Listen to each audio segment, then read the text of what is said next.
Renungan harian ini diadaptasi dari buku renungan harian Star Bina Warga GKI.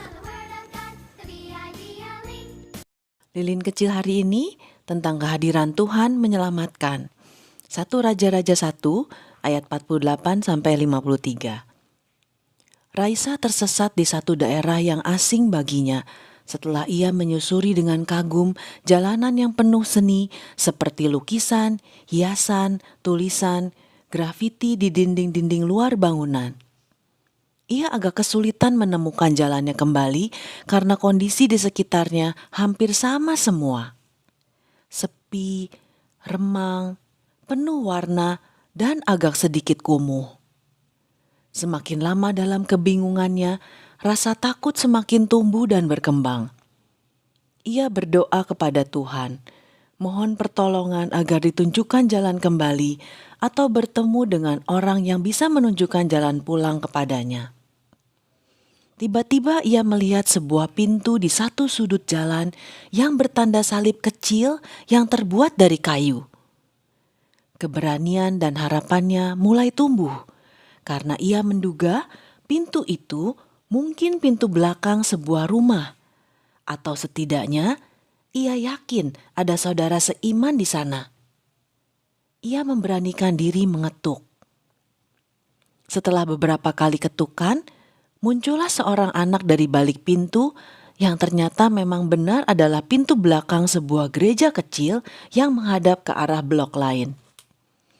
Raisa diajak masuk dan menemui ayah sang anak yang adalah koster gereja itu. Bapak koster memberi Raisa minum dan dinasihati untuk tidak kembali ke daerah itu tanpa kawan. Raisa bersyukur kepada Tuhan yang berkenan menjumpainya melalui sang koster dan keberadaan pintu belakang gereja di daerah kumuh yang dianggap cukup rawan, apalagi bagi perempuan. Dalam kisah Raisa, bagaimana bukti pertolongan Tuhan atasnya? Dalam kisah Salomo, apa bukti kehadiran Tuhan?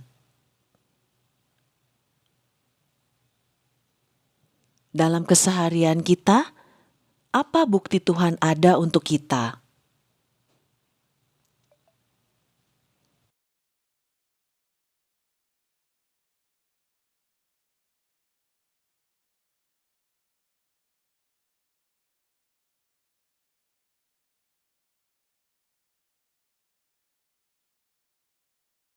Mari kita berdoa. Bapa di surga, ajar kami untuk sadar dan mengenali kehadiran-Mu melalui orang di sekitar kami. Dalam nama Tuhan Yesus, kami berdoa. Amin. Keyakinan akan kehadiran Allah menenteramkan hati dan pikiran kita. Tuhan Yesus memberkati. I stand alone on the word of God,